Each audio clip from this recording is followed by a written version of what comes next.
Continuamos hoy, amigo oyente, nuestro recorrido por la primera epístola del apóstol Pedro.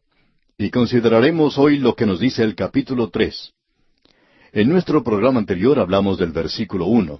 No queremos repetir ahora las cosas que dijimos antes, pero sí quisiéramos destacar algunas otras cosas de este versículo. El versículo 1 comienza diciendo, Asimismo vosotras. Ahora esta palabra asimismo une lo que se ha dicho anteriormente con lo que sigue después. Vamos a leer una vez más el versículo 1 del capítulo 3 de la primera epístola del apóstol Pedro. Asimismo vosotras, mujeres, estad sujetas a vuestros maridos, para que también los que no creen a la palabra sean ganados sin palabra por la conducta de sus esposas.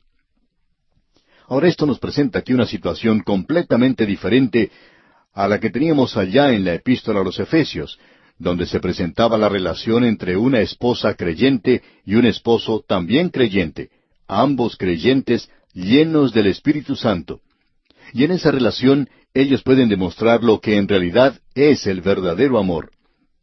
No creemos que las personas que no son salvas puedan obtener mucho más de la relación sexual. Opinamos que los creyentes verdaderos pueden hacer del sexo algo más precioso, algo mucho más hermoso, algo mucho más maravilloso de lo que se puede encontrar en el mundo en el presente. Pensamos que ellos son los que realmente pueden disfrutar de esa relación física. Y quisiéramos mencionar aquí una declaración al comienzo, algo que dijo el autor de estos estudios bíblicos, el Dr. J. Vernon McGee. Él dijo que ha aconsejado a muchos jóvenes antes del matrimonio, es decir, cientos de parejas que han contraído matrimonio a través de los años, en el ministerio que tenía el Dr. McGee. Y él dijo, nunca traté de hacer casar a tantos como podía. Francamente, siempre lo he hecho con temor y temblor. Siempre aconsejé a los jóvenes en cuanto a esto. Y agregó el Dr. McGee, el matrimonio se realiza en 3 planos o niveles diferentes. Tenemos el nivel físico, y eso es importante. De eso es de lo que hemos estado hablando, indicando que el mundo siempre habla en cuanto a esto, el sexo. Y es maravilloso el tener una esposa maravillosa, poder abrazarla y amarla. No hay ninguna duda de que esto es algo realmente maravilloso. Decía el Dr. McGee que su esposa pensaba que ella no era el tipo de persona que pudiera casarse con un predicador. A ella le molestaba mucho esa idea porque se había criado en una ciudad muy pequeña, donde había podido ver cómo era tratada la esposa del predicador en ese lugar. Por tanto, continuaba el Dr. McGee, juntos fuimos a hablar con el Dr. Schaeffer cierto día, y le explicamos qué era lo que mi esposa pensaba. Y el Dr. Schaeffer dijo algo que no lo olvidaré nunca, dijo el Dr. McGee. El Dr. Schaeffer dijo, usted sabe que yo viajo mucho, visito diferentes lugares donde tengo reuniones y conferencias. Y cuando regreso a mi hogar, yo no estoy buscando ver al asistente del pastor, ni estoy buscando al organista de la iglesia, tampoco al solista, no busco al presidente de la sociedad misionera. Allí yo quiero encontrarme con una mujer, aquella que es mi esposa. Quiero abrazarla y amarla. Y en realidad esa era la respuesta que pudo aclarar todas las dudas que tenía mi esposa, dijo el Dr. McGee. Y pienso que esa es una relación muy importante. Ahora, la segunda relación es una relación mental o psicológica. Y también creemos es de importancia. Es algo muy bueno cuando la esposa y el esposo pueden hacer las mismas cosas. Uno se encuentra con muchas personas así. Alguien contaba en cierta ocasión que había un matrimonio ya avanzado en años, quizá alrededor de los 50 años, y ellos salían juntos muy temprano por la mañana a caminar, y por la noche salían a hacer lo mismo, y hacían ciertas cosas que ni siquiera los turistas hacían. Les gustaba hacer las cosas juntos. Y es maravilloso poder tener una relación así. Hay algunos matrimonios donde el esposo quiere hacer una cosa y la esposa quiere hacer otra cosa. Uno va para un lado y el otro va para el otro. Los intereses y apetitos son completamente diferentes. Y por cierto que eso no es muy saludable. Y esa es la razón por la cual en nuestros días existen tantos clubes y logias donde el esposo puede ir a hacer lo que a él le gusta y donde la esposa puede ir a hacer lo que le gusta a ella. Así es que uno se aparta del otro y eso en realidad no es muy bueno. Ahora, el tercer nivel es el nivel espiritual. Y ese nivel existe solamente cuando ambos son creyentes. Cuando llegan los problemas y se acercan las dificultades y las tristezas y el sufrimiento, Ellos pueden arrodillarse juntos y pueden acercarse a Dios en oración y pueden unirse alrededor de la palabra de Dios. Es posible romper cualquier otra atadura, pero este cordón triple, según se nos dice en la Escritura, no se rompe muy fácilmente. Y si usted tiene estas tres cosas, entonces puede tener un matrimonio maravilloso. Pero las primeras dos cosas pueden romperse, y la tercera va a mantener unido a ese matrimonio. Pero cuando se rompe la tercera junto con las otras dos, pues entonces se acabó el matrimonio, amigo oyente. Debemos admitir que hay muy poca esperanza para que sobreviva un matrimonio así. Ahora, aparentemente, aquí menciona una relación donde la esposa se convirtió después de haberse casado, porque la Escritura prohíbe el matrimonio entre un creyente y un inconverso. Creemos que es una grave equivocación, como cierta muchacha vino a hablar con su pastor y le dijo, «Pastor, mi novio no es creyente, pero yo voy a ganarle a él para el Señor». Y el pastor le dijo, «Bueno, ¿ya le ha ganado a él para el Señor?» Ella contestó, «No, ni siquiera quiere ir a la iglesia conmigo». Entonces el pastor le dijo, «Mire, jovencita, este es el momento cuando usted puede ejercer mayor influencia en la vida de ese joven. En el día en que usted se case con él, su influencia para ganarle para el Señor va a disminuir en gran manera. Usted nunca podrá predicarle a él otra vez. Usted está viviendo con él y él la va a estar mirando desde allí en adelante. Así es que, si usted no puede llevarle a la iglesia ahora, usted tendrá muchos problemas después». A ella no le gustó mucho lo que el pastor le contestó, así es que buscó a otro predicador para que se realizara la ceremonia de casamiento, porque el primer pastor no quería meterse en ese asunto. Y amigo oyente, creemos que no es correcto casar a nadie donde una persona es creyente y la otra incrédula. Creemos que es algo equivocado el hacer eso. De modo que esta joven buscó a otro pastor para que realizara su casamiento.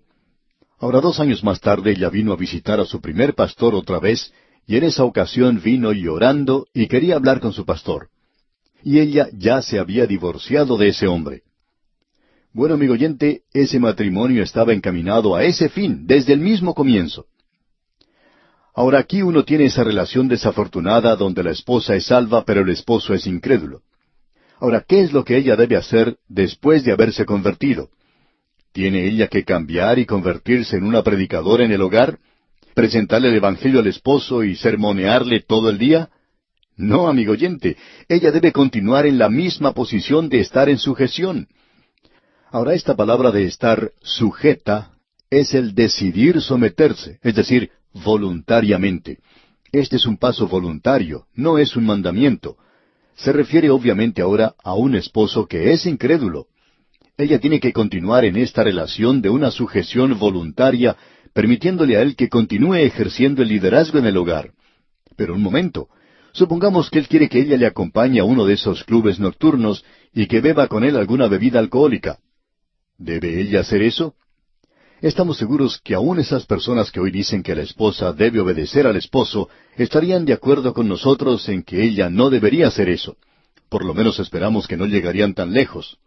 Ahora, amigo oyente, hay aquellas personas que han dicho eso. En cierta ocasión, una señora iba a la iglesia mientras que el esposo era incrédulo. Cierto evangelista le dijo a esta señora que debía obedecer a su esposo y que cuando él le pidiera que le acompañara a un club nocturno, ella debería hacerlo, aunque eso ofendía a esa señora. Ella estaba pasando por una situación terrible. En realidad ella se preocupaba tanto por esto que su médico le dijo que iba a tener que ir a un hospital para recibir un tratamiento psiquiátrico, porque ella ya no podía aguantar más esa situación en la que se encontraba. Sin embargo, ella pensaba que tenía que hacer eso porque ese evangelista le había dicho que lo hiciera. Ahora, en cierta ocasión esta señora escuchó nuestro programa por radio y por supuesto que tenemos una idea diferente en cuanto a esto. No pensamos que Simón Pedro quisiera que ella hiciera eso. Entonces, se le aconsejó que ella debía continuar con su conversión y tratar de ganar a su esposo para Cristo, que ella podía estar sujeta a él, pero eso no quería decir que ella tenía que hacer todo lo que él quisiera. Supongamos que él quisiera cometer un robo y que en esa acción le acompañara a su esposa. ¿Tiene acaso que acompañarle ella en algo así? ¿Manejar el automóvil para que él pueda cometer un robo? Amigo oyente, ella pensaba que el evangelista no hubiera querido que hiciera algo así. Pues bien, no sabemos si él llegaría a hacer algo así o no, gracias a la forma en que algunos de ellos hablan en el presente. Pero amigo oyente, esto es algo que es voluntario, una sumisión voluntaria. Y ella hace esto para tratar de ganar a un esposo incrédulo. Y ella tiene que tener mucho cuidado. Ella está viviendo con él. Su predicación no tendrá ningún buen resultado, sino que debe hacer lo que dice este versículo, para que también los que no creen a la palabra sean ganados sin palabra por la conducta de sus esposas. Ella debe predicar un sermón sin palabras por medio de su vida que está viviendo ante él. Y eso no tiene nada que ver con sujeción. Esto quiere decir que tiene que vivir una vida pura. Ahora escuche usted lo que dice aquel versículo 2 de este capítulo 3 de la primera epístola del apóstol Pedro. Considerando vuestra conducta casta y respetuosa.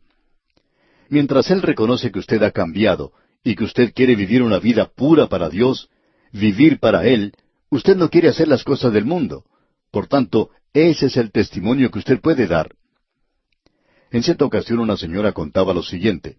Decía ella, yo traigo a mi esposo a la iglesia todos los domingos. Ella era la clase de mujer que podía hacer eso.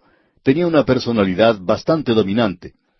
Ella decía, usted sabe, él no es salvo, y pienso que cada domingo va a levantar su mano. Y cuando no lo hace, los lunes por la mañana, cuando nos desayunamos juntos, yo siempre lloro por él y le digo, cómo me gustaría que aceptaras a Cristo. Luego, cuando él regresa del trabajo por la noche, me siento delante de él y lloro otra vez y le ruego que acepte a Cristo. Y amigo oyente, cuando pensamos en esa conversación, bueno, nos imaginamos lo terrible que tenía que ser el vivir con una mujer que llora cada vez que uno se sienta a la mesa para el desayuno o para la cena. Eso no me gustaría a mí tampoco. Aún como creyente no quisiera hacer eso. De modo que el pastor de esta dama la llamó por teléfono y le dijo, por un período de tiempo, señora, ¿por qué no deja de hablarle a su esposo en cuanto al Señor? Y ella respondió bastante sorprendida, ¿y qué, no testificarle?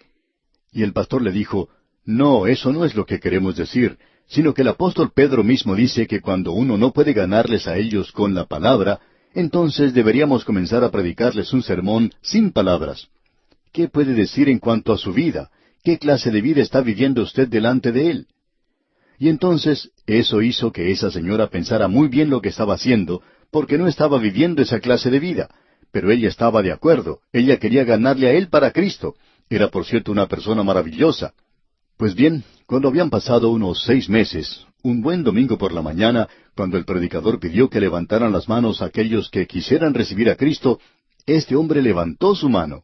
Y ese sermón sin palabras le había ganado. Y creemos que eso es exactamente lo que Simón Pedro está diciendo aquí. Ahora, en el versículo 3 de este capítulo 3 de su primera epístola, Pedro dice algo más. Vuestro atavío no sea el externo de peinados ostentosos, de adornos de oro o de vestidos lujosos. Creemos que esto es algo muy importante, y uno no debe equivocar su significado, y es el siguiente. En el Imperio Romano se le daba mucho énfasis a la forma en que las mujeres arreglaban su cabello. Si usted ha visto algunos cuadros de ese período, usted habrá notado que las mujeres cargaban sus cabezas con toda clase de cabellos, aunque no fuera el suyo propio. Sería de alguna otra persona, pero ellas lo habían arreglado muy bien, y hasta se habían colocado joyas en ese peinado. Hoy ocurre mucho de lo mismo. Lo que él está diciendo aquí, y queremos que nos escuche muy atentamente, amiga oyente, es que si usted no puede ganar a un hombre con el cual se va a casar, que es incrédulo, antes de casarse con él por medio del atractivo sexual, usted nunca podrá ganarle a él por medio del atractivo sexual después de haberse casado. Usted puede darse un baño en perfume y puede utilizar una vestimenta muy seductora. Sin embargo, amiga oyente, usted no podrá ganarle a él para el Señor de esa manera. Y eso es exactamente lo que Simón Pedro está diciendo aquí. Pero una mujer creyente creemos que puede vestirse a la moda, por supuesto. Hay personas que opinan que no tienen que utilizar ninguna clase de cosméticos o de lápiz labial, y uno debe aconsejarles que, bueno, lucirían mucho mejor si pudieran hacer algo con lo que tienen, aun cuando algunos de nosotros no tenemos mucho con qué comenzar. Pero tenemos que lucir lo mejor que podamos.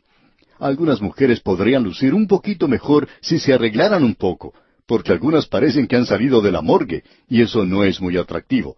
No interesa si uno es creyente o no lo es. Pero debemos comprender una cosa. Uno no puede ganar a un hombre incrédulo por medio del atractivo sexual, eso es seguro.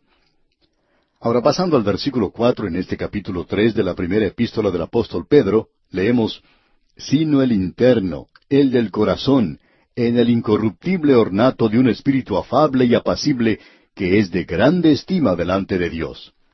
Usted tiene que tener un adorno, pero es un adorno interno. Es el ser una persona maravillosa. ¿Ha pensado usted alguna vez en el libro de Ruth?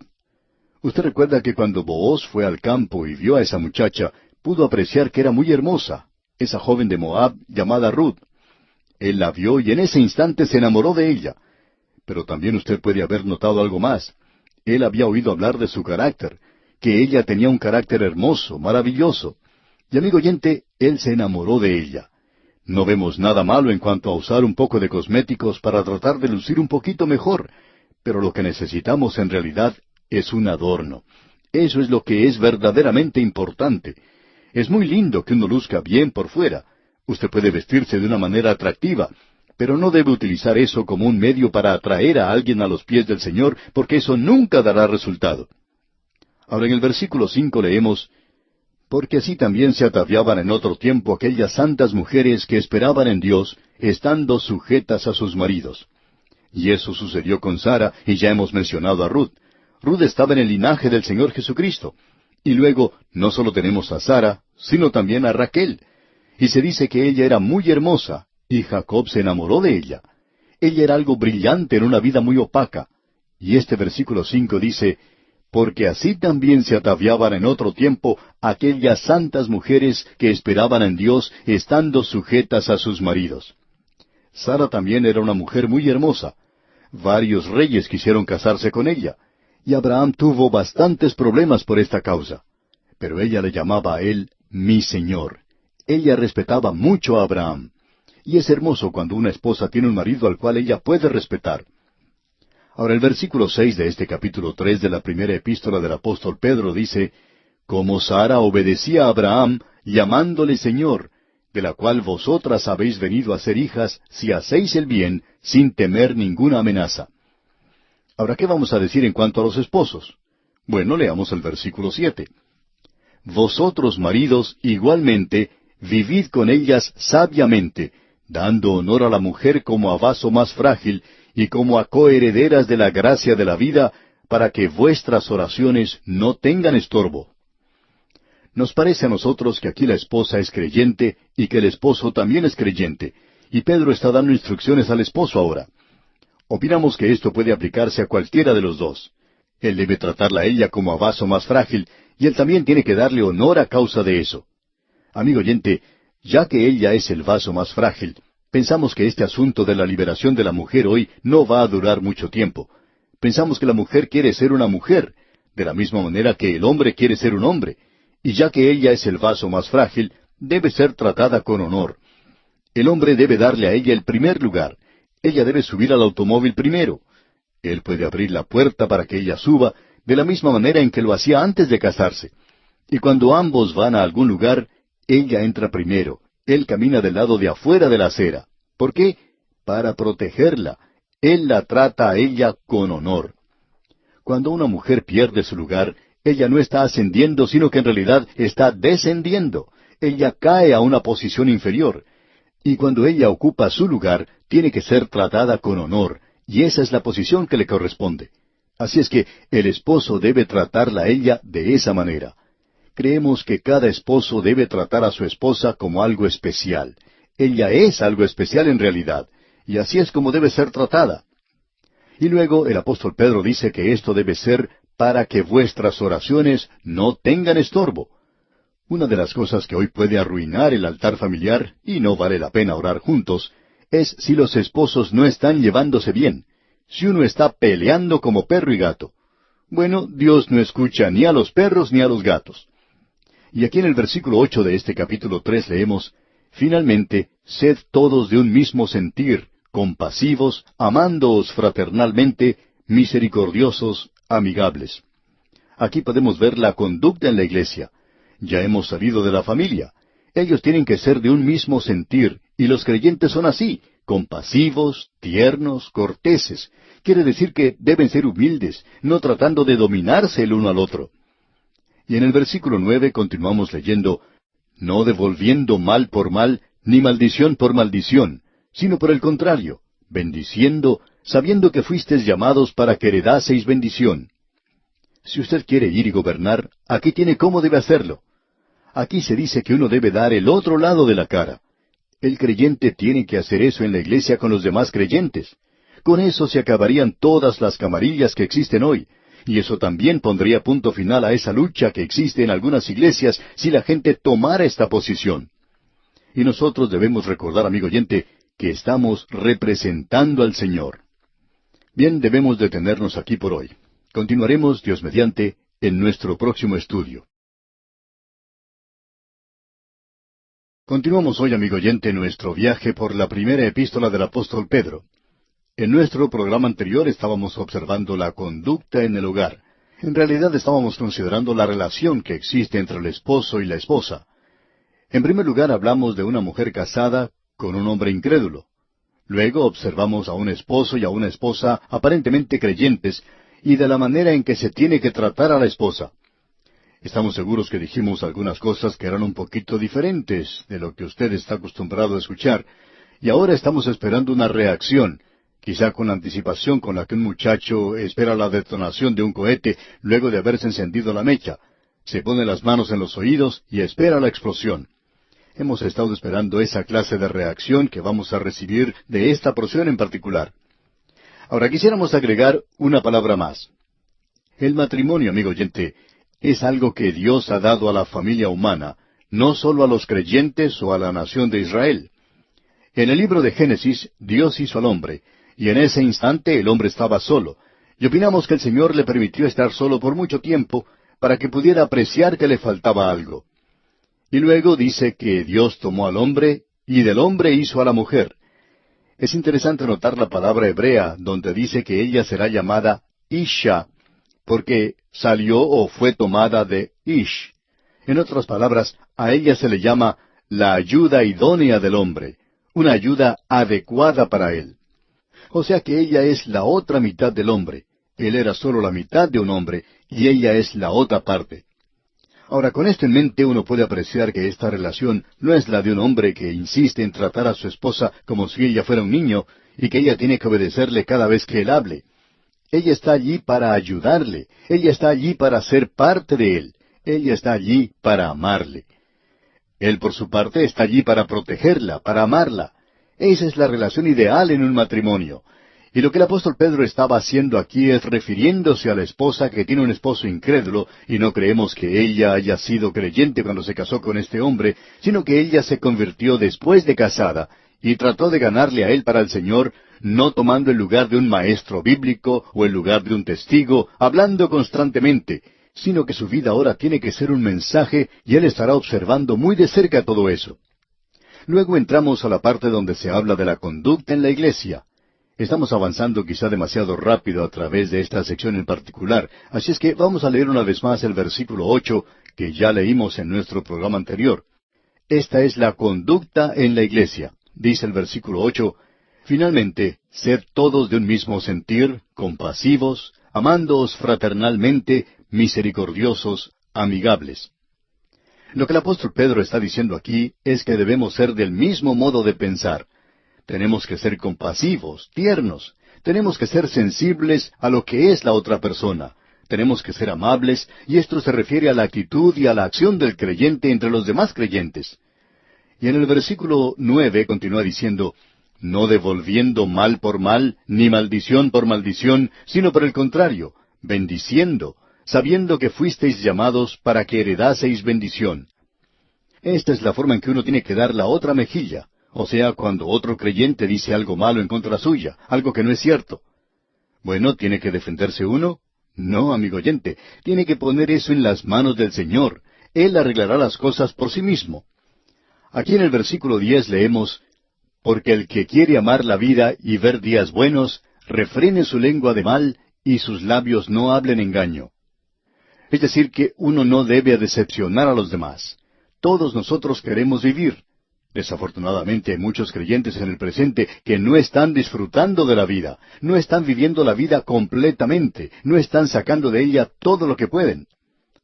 Un joven estudiante de medicina dijo en cierta ocasión, Quisiera que la vida fuera como una naranja para mí, para poder así exprimir cada gota de jugo de ella, viviendo para Dios. Bueno, eso es lo que quiere decir este versículo, porque el que quiere amar la vida, si usted quiere vivir en realidad, aquí tiene la fórmula, aquí tiene la clave para eso.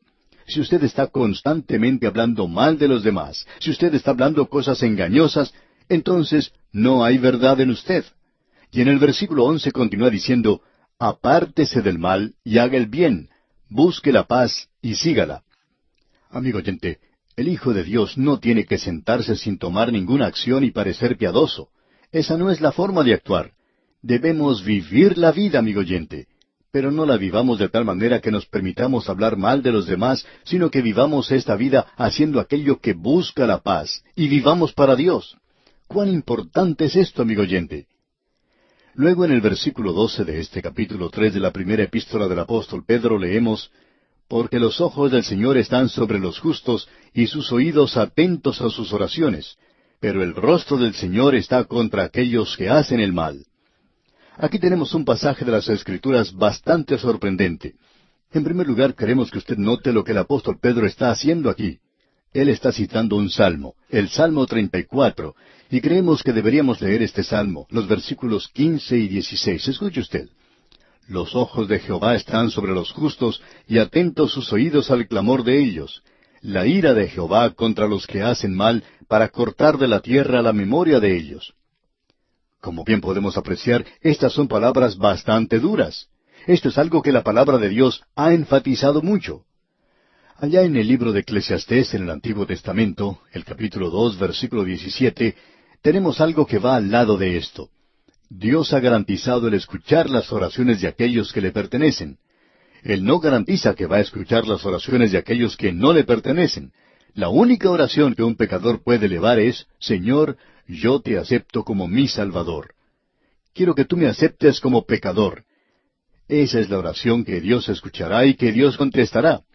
Pero hay personas que piensan que uno puede vivir una vida alejada de Dios y que luego, cuando se presenta una situación difícil, cuando enferma uno de nuestros hijos, uno puede ir a Dios y ponerse ante Él de rodillas y pedirle que Él sane a ese niño y que esto puede ser algo muy sentimental. Pero, amigo oyente, es algo que no tiene sentido. Es algo que no tiene ninguna base espiritual. Lo importante que tenemos aquí es que esta persona primero tiene que acercarse a Dios y pedirle perdón, y luego Dios escuchará y contestará sus oraciones. Hay algunos que piensan que uno puede pedirle a Dios ayuda en cualquier circunstancia, no importa quién sea uno. Pero, amigo oyente, Él no ha prometido escuchar las oraciones de aquellos que no son suyos. Sabemos que estas son palabras muy duras, pero si usted quiere vivir la vida en realidad, puede ver lo que dice allá el libro de Eclesiastés, capítulo 2, versículo 17. Aquí tenemos a un hombre que lo probó todo. Él vivió como un malvado y dice, aborrecí por tanto la vida, porque la obra que se hace debajo del sol me era fastidiosa, por cuanto todo es vanidad y aflicción de espíritu.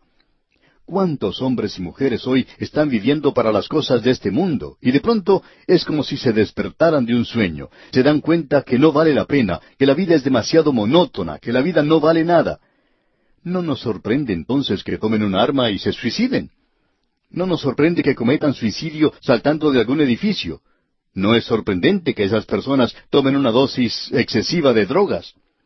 Amigo oyente, uno no puede comenzar a vivir la vida en plenitud hasta cuando tenga la relación correcta con Dios. Eso significa que nosotros estamos viviendo en un nivel muy alto, ¿no le parece? Ahora escuche lo que dice aquel versículo 13, volviendo aquí a la primera epístola del apóstol Pedro, capítulo 3. Leamos el versículo 13. ¿Y quién es aquel que os podrá hacer daño si vosotros seguís el bien? Creemos que eso significa que Dios le da a usted una armadura que nadie puede tocar. Y en el versículo 14 continúa diciendo, mas también si alguna cosa padecéis por causa de la justicia, bienaventurados sois. Por tanto, no os amedrentéis por temor de ellos, ni os conturbéis. El sufrir por una causa justa debe traer gozo al Hijo de Dios. Si usted se está manteniendo firme, si está tomando una posición por lo que es justo, y no se hace a sí mismo una persona odiosa, hay creyentes que hacen eso y piensan que están tomando una posición firme por el Señor. Pero si nosotros hemos tomado una posición calmada por lo que es justo y por Dios en este mundo presente, debemos regocijarnos en el sufrir por eso. Debemos repetir esto nuevamente. Nosotros no vamos a escapar del sufrimiento en este mundo. Alguien dijo lo siguiente: Jesucristo a menudo habló de la cristiandad como un banquete, pero nunca como una comida campestre. ¿Y cuán cierto es esto, amigo oyente? Él nunca dijo que las cosas serían fáciles para nosotros. Veremos ahora el versículo 15, y nos gustaría poder aclarar esto de tal manera que sea una bendición para su corazón. Vamos a hacer todo lo posible.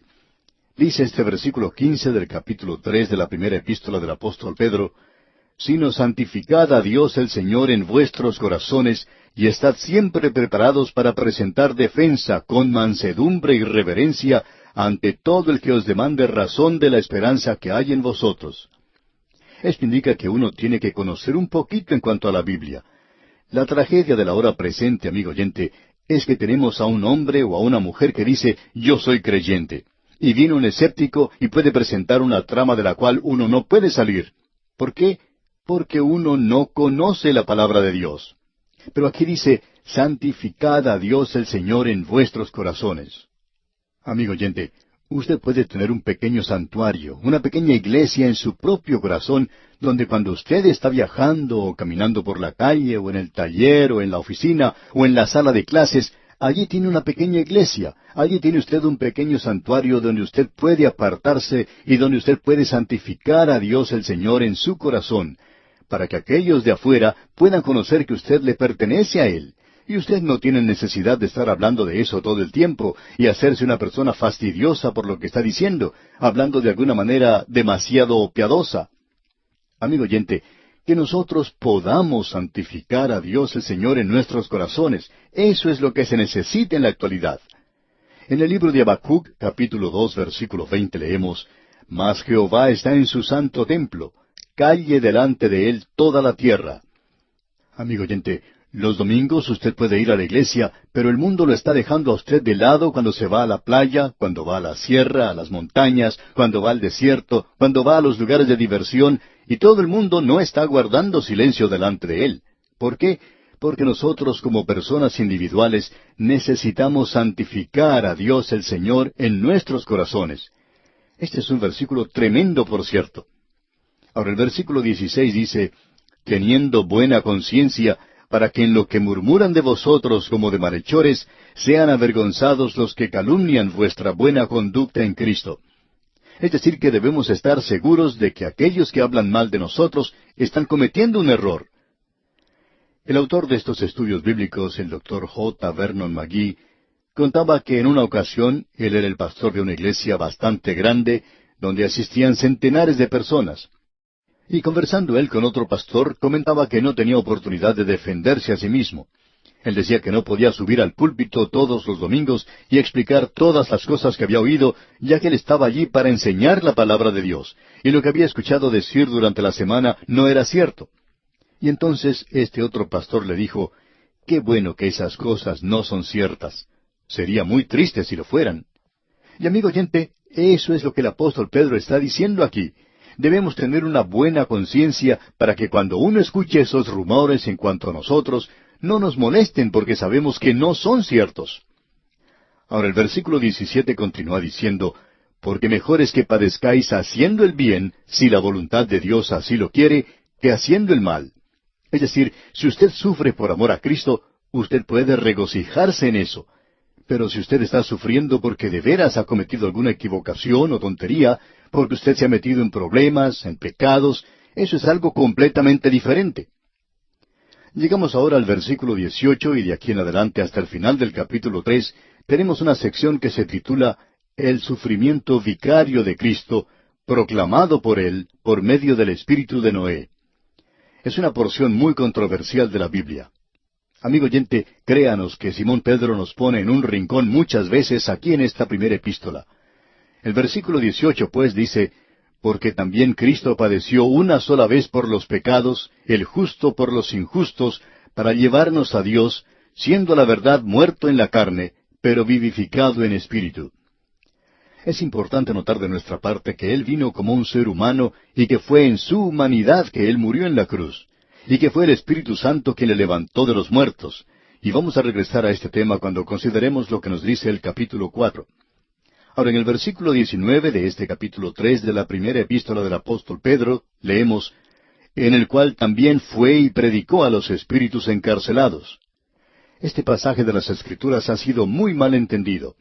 La palabra importante en este incidente se presenta en el versículo 20, y es la palabra cuando. Y el versículo 20 comienza diciendo, los que en otro tiempo desobedecieron. Ahora, él fue y predicó a los espíritus encarcelados. ¿Cuándo habló con ellos? Bueno, sigamos leyendo el versículo 20. Cuando una vez esperaba la paciencia de Dios en los días de Noé, mientras se preparaba el arca, en la cual pocas personas, es decir, 8, fueron salvadas por agua.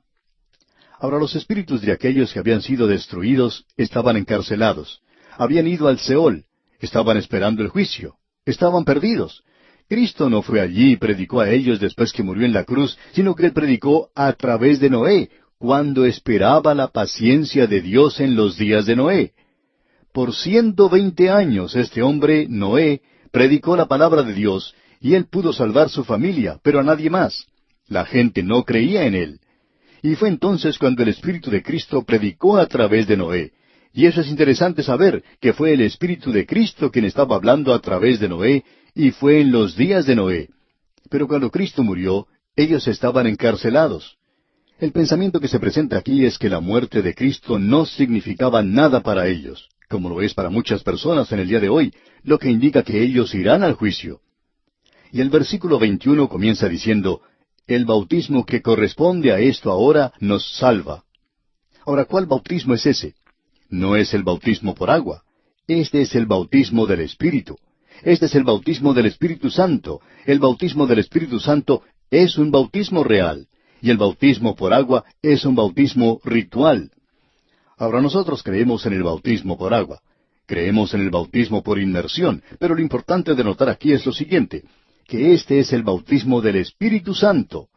Esto es lo que le coloca a usted, amigo oyente, en el cuerpo de los creyentes. Y el versículo 21 completo dice, el bautismo que corresponde a esto ahora nos salva, no quitando las inmundicias de la carne, sino como la aspiración de una buena conciencia hacia Dios por la resurrección de Jesucristo. Es decir, una fe en la resurrección de Jesucristo que produce la obra del Espíritu Santo en su vida y la regenera. Y hablando de Cristo en el versículo 22 dice Pedro, quien habiendo subido al cielo está a la diestra de Dios, y a Él están sujetos ángeles, autoridades y potestades. Usted y yo, amigo oyente, pequeños pecadores que estamos en esta tierra, podemos acercarnos a Él y aceptarle y recibirle y unirnos a esa gran compañía de los redimidos, bautizados por el Espíritu Santo en el cuerpo de Cristo, porque Él ha resucitado de entre los muertos y ahora se encuentra a la diestra de Dios intercediendo por usted y por mí. Bien, amigo oyente, vamos a detenernos aquí por hoy. Dios mediante, en nuestro próximo programa comenzaremos nuestro estudio del capítulo 4 de esta primera epístola del apóstol Pedro.